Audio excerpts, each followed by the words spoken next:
Welcome to this class on Neuroscience of Human Movement course. So, this is on persistent inward currents and EMG as part of the motor units topic. So, we have been seeing motor units. So, what is a motor unit? A motor unit is basically a motor neuron and all the muscle fibers associated with it, and we said the higher the input to this motor unit, the motor neuron, the higher the input it receives, the higher is going to be the force. Actually, it turns out that it is a linear relationship. In what condition? We mentioned that that there is a joker in the pack. There are other things in the that needs to be taken into consideration, and we said that that's persistent inward current. So, in this class we will talk about the importance of persistent inward currents and EMG, the difference between needle and surface electrodes in EMG, how to process EMG and how to normalize EMG data, and some details and discussion of example data. We said yesterday that motor unit discharge rate and input currents. So, we said that there is a synaptic current, that is depolarizing, that is attempting to depolarize the motor neurons, and we use this picture actually for size principle, illustration of size principle. We will continue with the same picture, it does not really matter. So, suppose a synaptic current is attempting to depolarize two motor neurons. It turns out that as the current increases, the discharge rate of this motor neuron also increases. So, in other words, and actually that is a nearly linear relationship. As I keep increasing, not only as I keep increasing the current, not only does the discharge rate increase, it is also linear over a relatively wide range. So, it is also approximately linear over a relatively wide range. But when is this true? This is true in the absence of any other inputs. If the synaptic current is the only input under consideration, then this relationship is approximately linear over a wide range. But it turns out that there are other things. Suppose there is a dendrite on this motor neuron, we will call this dendrite, and this dendrite has a special channel. I am going to call this channel as L type calcium channel.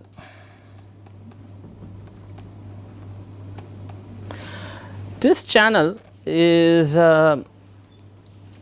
capable of firing in response to the presence of monoamines. What are these monoamines? These monoamines under discussion are serotonin and norepinephrine. Okay. These monoamines come from the brainstem. So, these monoamines, when they are present on this, when they arrive and influence the L type calcium channel, these calcium channels open, causing a large influx of calcium, causing an inward current. What we said long time ago in one of the early classes, that an inward current is the influx of cations into the cell or the outflux of anions, right. So, calcium is a cation, and this inward current causes firing that is known to sustain for relatively long periods.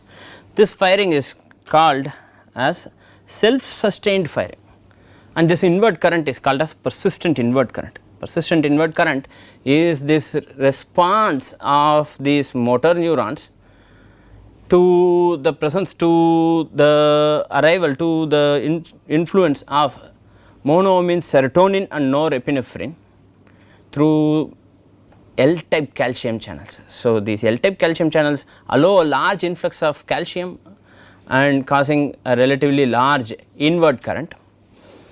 So, and this inward current is large enough to let the firing continue or sustain even after an input is received, even after an input is removed. So, this synaptic current alone produces some output. If monoamines are present, the output due to this synaptic current is going to be greater. So, in a way what this does, what this monoaminergic input, this monoaminergic input comes from the brainstem. So, what this monoaminergic input from the brainstem does is to provide some sort of a tuner. So, I am able to control the gain of the firing. So, this is linear over a relatively wide range when there is no monoaminergic input, but in the presence of monoaminergic input, the response of the system or the discharge rate for a given, for the same input current, the response becomes non-linear. So, earlier what was simple and straightforward now has been complicated by the presence of this monoaminergic input. So, this what would be the purpose of such a process? Consider a situation when, for example, I am just standing, I am maintaining posture. For this purpose what you need is relatively sustained firing of motor neurons and sustained contractions in the muscle for relatively long period. For example, this class may last up to 40 minutes or 50 minutes. I am going to be standing for about 40 to 50 minutes. So, that is a relatively long period in neuronal terms. We are talking about very long period in neuronal terms. So, we need to keep the force sustained for a relatively long period, and we said what type of motor neurons are suitable for this, what type of motor units are suitable for this? The slow motor units, the small motor units are suitable to produce sustained low force levels for relatively long periods of time, is it not?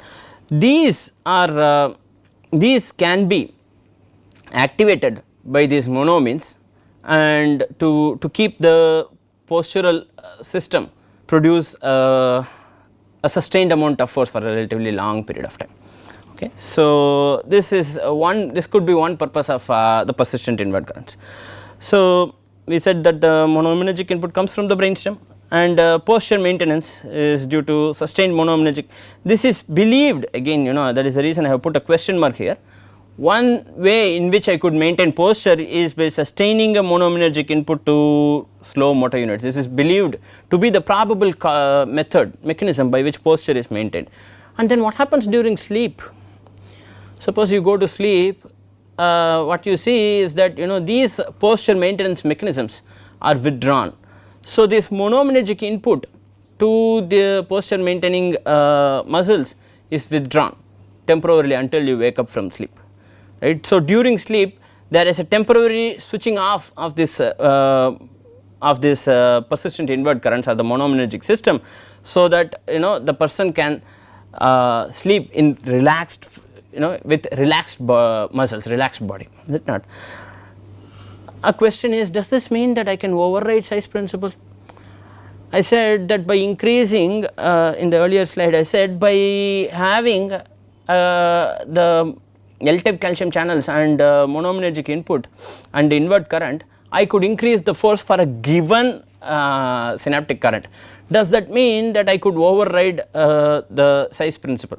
In other words, can a small motor unit produce, can a larger motor unit be recruited first and a smaller motor unit recruited later? Is that a possibility? That is the question. The answer is no. Why not?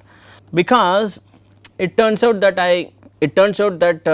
even with monoaminergic input, it is the slower motor units, it is the smaller motor units that are getting recruited first, and then the larger motor units and then the faster motor units. So, this means that size principle continues to be a relatively universal principle that guides this process more than yes. So, that means monoaminergic inputs are only a tuning knob where I can change the gain of the system, I can change the gain, or more specifically I can change the excitability of the motor neuronal pool.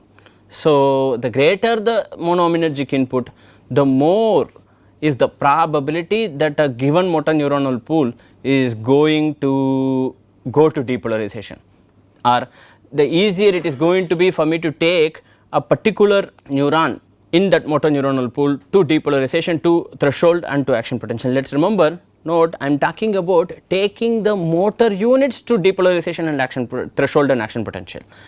Note, every time this motor neuron is firing, the fiber does not have the choice of not firing. Here I am talking about whether a motor neuron can fire or not. So, the motor neuron has the choice, or the motor neuron can produce graded potentials and action potentials, whereas every time there is an action potential in a motor neuron, the muscle fiber must fire. We said that relationship is obligatory. Here I am not talking about muscle fiber, but rather about the motor neuron. I am talking about the neuron. Okay. So, we cannot override the size principle. Let us also remember that the size principle is actually a coordinative rule and not a prescribing rule. We said that earlier.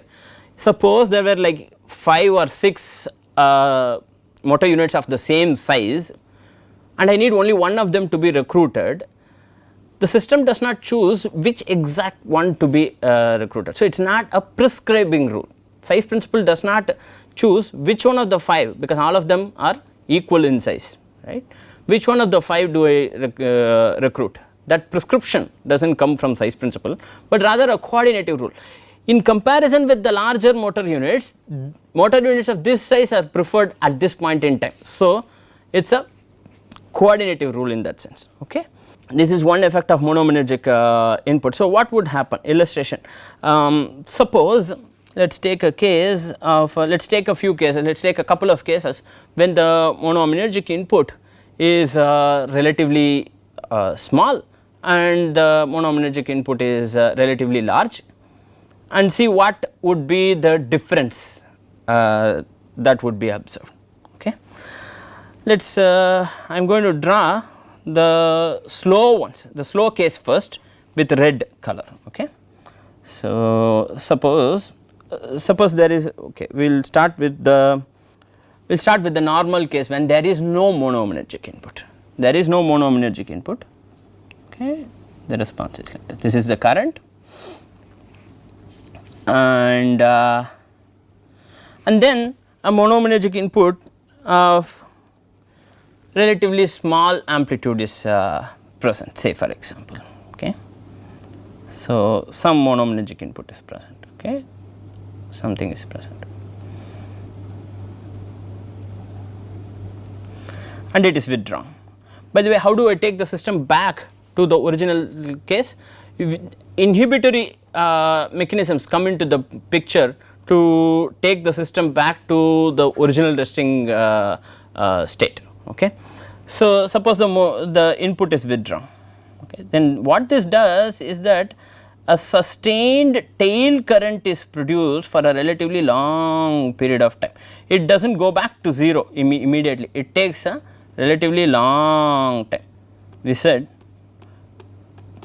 persistent inward current, right. This is the persistence part of the persistent inward current.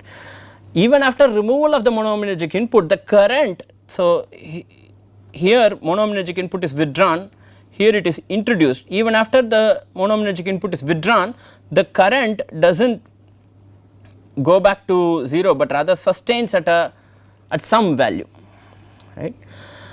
Suppose, and what happens to the firing rate? What happens to the firing rate? Here there was no firing. I am going to draw that in black. Initially when there was no input, there was no firing, it was like this, and in the presence of monoaminergic input, just after the monoaminergic input comes, there is sustained firing, and this continues. So, here is the time when the monoaminergic input is withdrawn, but the discharge rate of the cell does not go back to 0 immediately after the input is withdrawn. This continues for some time. We said that this is persistent inward current. This is the persistent part, or we call this as the sustained firing, is it not? So, this is the sustenance part of the sustained firing. Suppose I gave a greater input, the current is greater, or the monoaminergic input is greater. Suppose it is like this, I am using a darker blue, I will use a different blue. Okay, suppose the input is so much, I am giving at approximately the same time a different input, and I am removing at approximately the same time a relatively larger input, right. Then what this does also, this also produces a tail current that is going to continue for a relatively long period, and the response again I am drawing it here in the bottom below this line, and the response continues maybe with a higher frequency and again sustains for a relatively long period even after the removal. The removal is happening at this point, but even after the removal of the monoaminergic input, the output, the discharge rate continues at an elevated level.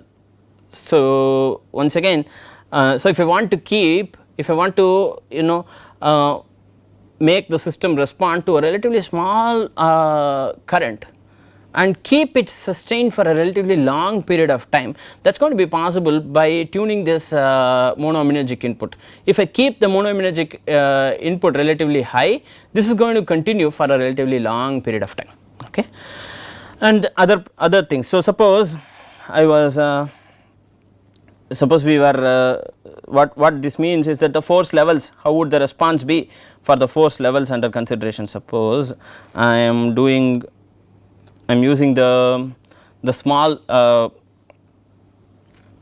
monoaminergic input. Suppose that was the level that was there developed, that was a force level that was developed for the same conditions with a higher input. The force developed is going to look like this, meaning that I am going to be able to develop a relatively large amount of force in a relatively smaller period of time with the monoaminergic input. So this means this has profound, very deep influence on how force can be controlled, how firing rate of motor neurons can be controlled. So the relationships between synaptic current and discharge rate, synaptic current and recruitment that we saw earlier using size principle and rate coding is taken for a toss, is taken for a taken to one level, one notch higher because of this influence, because of the influence of brainstem in controlling this. So the brainstem is responsible for controlling these monoaminergic input. What are these monoamines? Serotonin and norepinephrine, is it not? So with this, this topic is relatively broad and relatively deep. There is insufficient time to discuss this. So those who are interested can go through the work of Professor C.J. Heckman of Northwestern University, US. Okay, Professor C.J. Heckman, there is a very nice review paper where he talks about the role of persistent invert currents and how they originate, what are the various things this could do. By the way, these are data, these are actually representations of real data from cat, from these are animal data, real data. So it is not simulations or this is actually observed experimental data from the cat's leg muscles, I suppose. So those who are interested can go through the work of Professor C.J. Okay. So with this we finish the topic of persistent invert current, and we move on to the next topic, which is electromyography or electromyogram. What happens when a motor neuron fires, when a motor neuron is activated, when it produces an action potential, it causes action potential in all the muscle fibers innervated by it at approximately the same time. So this may be about 50 or 5 or 10 or different number of muscle fibers may be innervated by this motor neuron. So all the fibers go to threshold at approximately the same time, causing a local field potential. This local field potential is sometimes actually in large muscles, large and superficial muscles. Superficial means those that are closer to the surface of the skin, right. Large superficial muscles, this local field potential is observable using electrodes that are placed on the skin. So I can place electrodes on top of the skin and measure these local field potentials. Okay. So when I place these electrodes on the surface of the skin and measure the muscle activity, what we are doing is a method called surface EMG, also called as interferential EMG. So, this is surface EMG, or another method that is used is suppose I am interested not in observing activities of multiple motor units, but rather I am interested in observing the fine activity of just a few motor units or even one motor unit at a time. Is it possible for me to do that? Technology is available to do this. So, what we do is we insert a needle. So, whenever we say that we insert a needle, we are talking about an invasive procedure. So, we are actually taking a person or an animal and inserting something into the body, is it not? So, we insert a needle into the muscle of interest, and this needle contains a very fine wire that is electrically isolated from it. So, inside the needle there is a wire that is passing through, and that wire is isolated electrically from its from the needle itself, and when it is placed inside, at the tip of the wire alone is not isolated. So, the difference in potential between the needle and the tip of the wire is measured as a potential difference through the regular measurement techniques, right, and this can represent activity of a few 4, 5 or sometimes as much as 10, but preferably a smaller number of motor units giving fine information that is not observable from surface EMG. So, this method is called as needle EMG, or also called as fine wire EMG. So, I am going to call this as surface EMG and needle EMG for the rest of the class. Okay. This is needle EMG. Okay. This is also called as fine wire EMG. There are details that vary. There are several variants that have different names, and the details vary, but we will call this as surface EMG and needle EMG. A question is, how do we measure surface EMG? How do you know? Several questions arise. How do you know where to place the electrode? The answer is, you usually know what muscle is responsible for a particular mechanical action. So, when I am performing a particular action, you already know what muscle is responsible for that, you should know, and you know the approximate location of this muscle on the person's body, approximate location. You can place the electrode on what is called as the muscle belly. So, you want to place the electrode on the muscle belly. What do I mean by muscle belly? Muscle belly is that part of the muscle that that is lying between two tendons. Basically, a muscle attaches muscle is attached between two bones through tendons, is it not?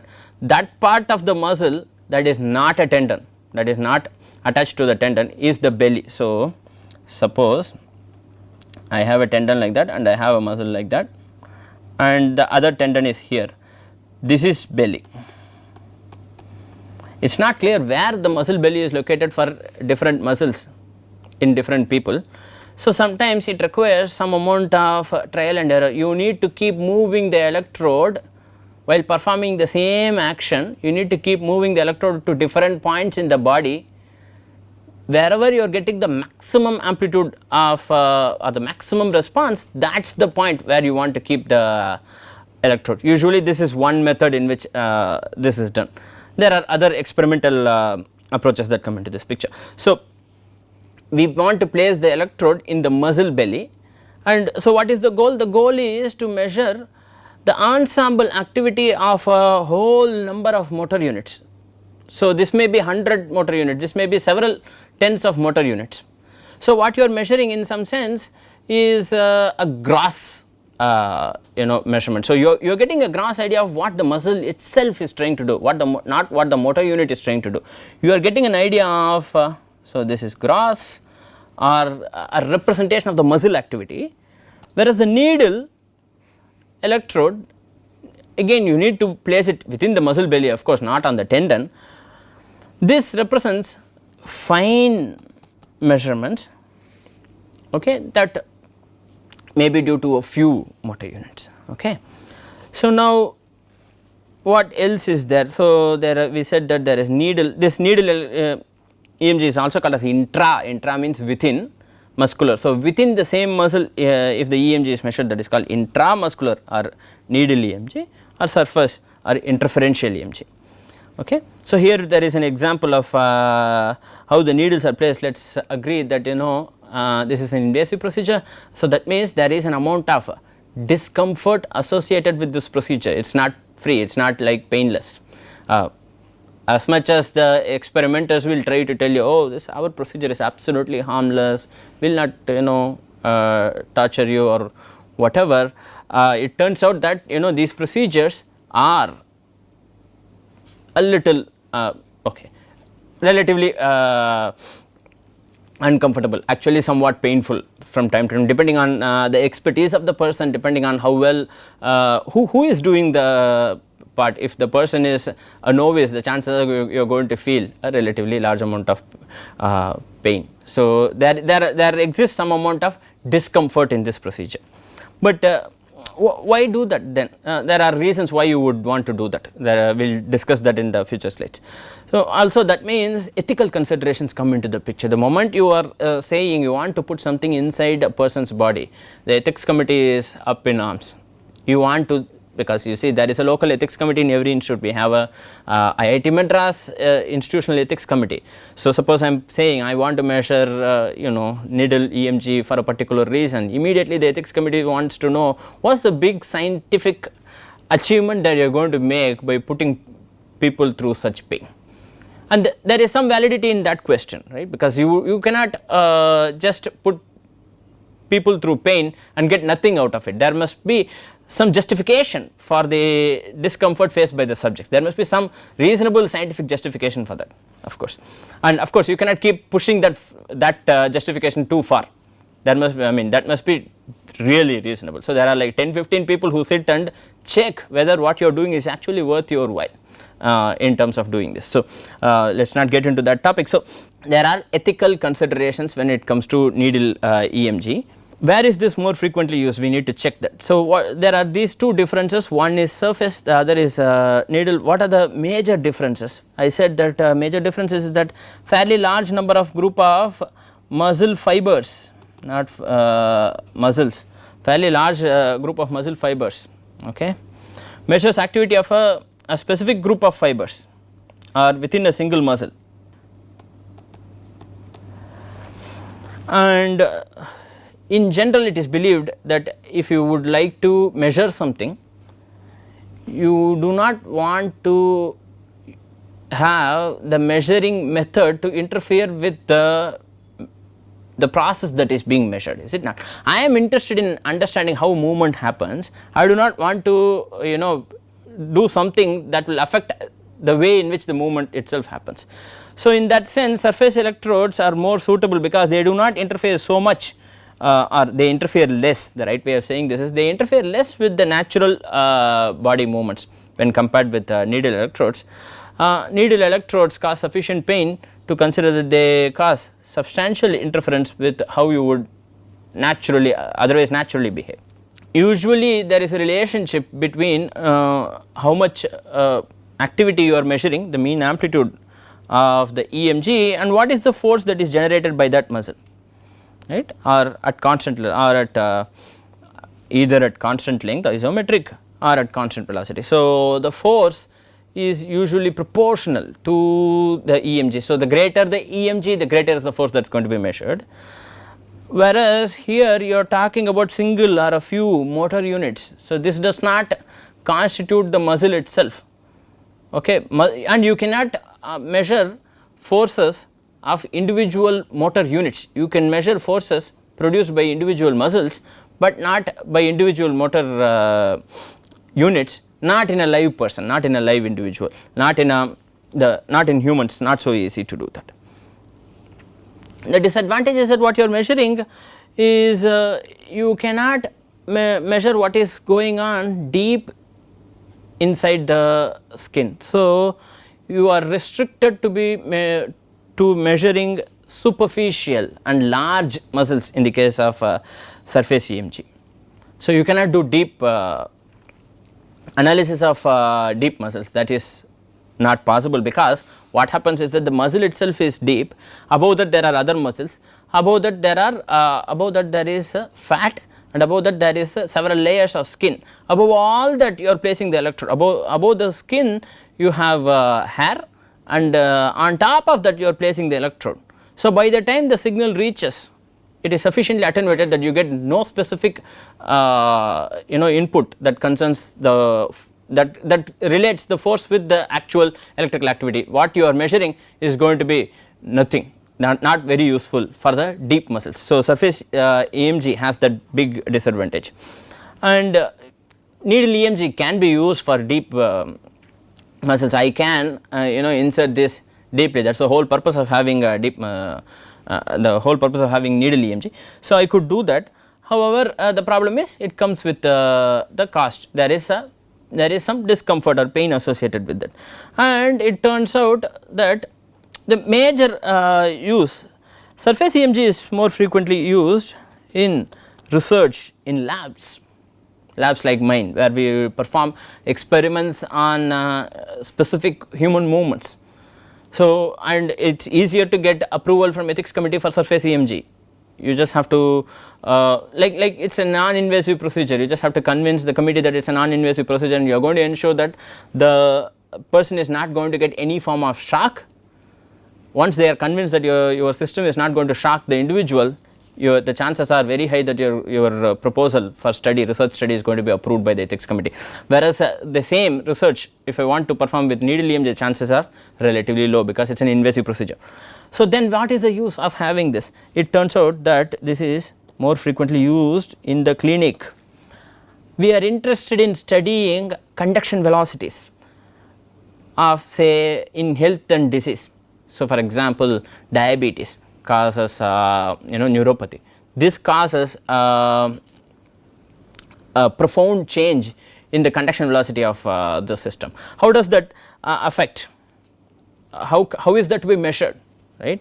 So, in such cases, needle electrodes is the modality of choice for us. So, this is more frequently used in the clinic when compared with surface EMG. Surface EMG is used more frequently in the lab, whereas needle EMG more frequently in the clinic. Okay. So, how do you process these signals? First involves filtering. So, it turns out that the dominant power in the EMG signals is between 20 hertz and about 500 hertz. There are some muscles, it seems there are some muscles in which the dominant frequencies can be up to 1000 hertz, but usually this is between 20 hertz and 500 hertz. So, you want to filter between 20 hertz and 500 hertz, and you want to rectify this. It turns out that because I am placing two electrodes, suppose that is the skin surface, I am placing one electrode here and I am placing another electrode here. The wave of depolarization is going in that direction. What you are measuring is the potential difference that is measured with some amplification, right, with some amplification. That is what I am measuring. Say one of them is considered plus and minus. If the wave of depolarization is travelling in that direction versus the wave of depolarization travelling in that direction, the polarity of the signal is going to change. So, EMG is has components below 0 because of this reason. So, it has both positive and negative components. So, you need to rectify this. Then that takes us to the regular electrical engineering question, whether do you want to perform full wave rectification or whether do you want to perform half wave rectification. Usually we perform full wave rectification in this case. So, what that means is that all the negative components will be, so it is like taking absolute of a number. So, in MATLAB you would do that. Absolute of a number, basically what that does, all the negative numbers are made into positives, whereas half wave rectification they make them into zeros. That is the difference in terms of algorithmic approach. In terms of algorithm, this is how you would do that. And then what you do, you integrate them or perform a moving average window after that to find out how the movement itself is related, right. You integrate it and then low pass filter it or perform an envelope detection type of analysis to find out how movement itself is related to EMG. There is an example. So, we have discussed these things, almost all of these. and there is an example we will discuss in the future slides. So, one particular problem is that different people produce the same force with different levels of EMG. So, a given voltage does not necessarily, given EMG amplitude does not necessarily tell you what the force produced by that muscle is. So, you cannot, there is absolutely no predictability with that. So, because of that reason, usually it is required for you to normalize the EMG signals in some sense. So, with so what is usually done is that you find EMG, the measured EMG, and you compare it with a standard task. Okay. This is usually what is called as a maximum voluntary contraction task, or the maximum force that the person is trying to produce. What is the EMG at that time? In comparison with that EMG, what is the EMG produced during a particular task? So, this is one way in which you could standardize or normalize this. This then will compare very well, relatively well to the force, and then I can take it, I can compare this across individuals. This gives me a chance to compare them across different people.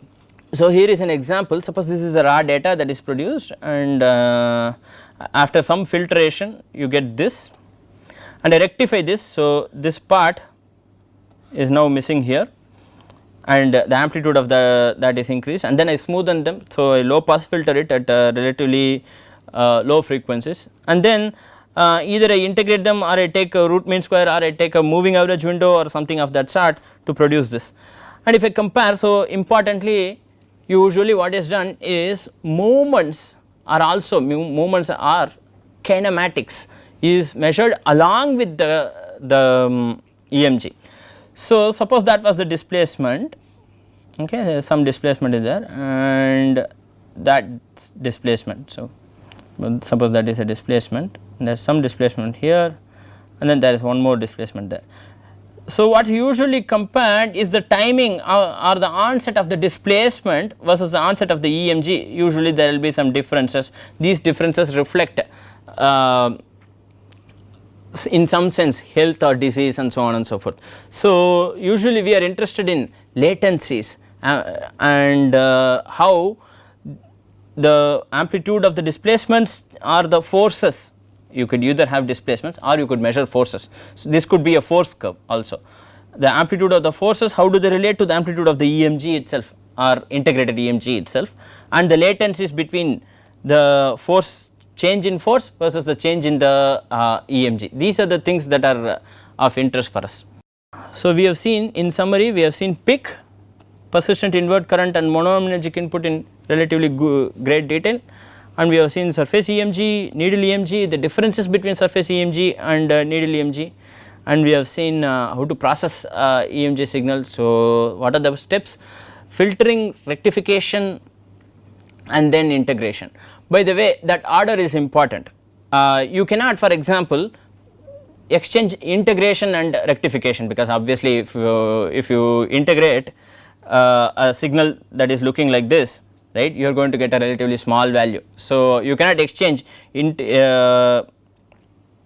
two steps, rectification and integration. Always integration must follow rectification obviously. And normalization of EMG, how is EMG normalized compared with a standard task or a maximum voluntary contraction task. So, with this we come to the end of this class. What next, what lies ahead for us? The next topics are receptors with particular reference to proprioceptors and some discussion of other receptors, cutaneous receptors. So, proprioceptors means muscle spindles. So, proprioceptors, those that give you a sense of where you are, right, muscle spindles,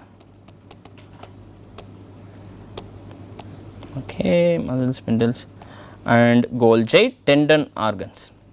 Okay, these will be discussed in future classes. So, thank you very much for your attention.